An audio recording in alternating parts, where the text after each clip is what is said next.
زما له دې ملاقات څخه هیڅ تمه نشته. زه یوازې له اوکرایني پوځ څخه تمه لرلی شم. یوکریني وګړو د اګست په 15مه د ټرمپ او پوتین ترمنځ په الاسکا کې د راتلونکي غونډې په اړه خبرګونونه ښودلي. د امریکا او روس مشرتابه به په یوکرین کې د ماسکو جګړې د ختمولو په اړه غږیږي.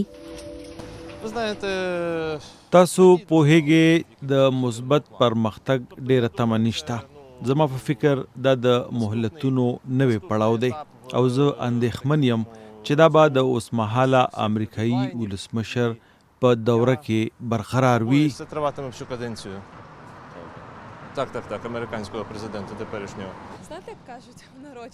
آیا دا به ښه وي که څنګه؟ زه شکونه لرم.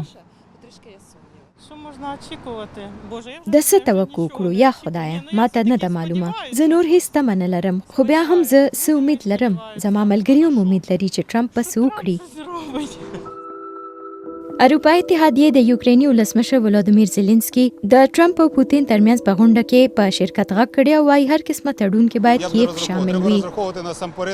تر هر څه اول باید موږ په خپل ځان تکیه وکړو. اوکراینانو خپل ځان او نړۍ ته ښودلي چې موږ خپلې مسلې د حل کولو صلاحیت لرو. زه اوسمهال هیلهمنه یم چې یوکرین به څه ګټې ترلاسه کړي.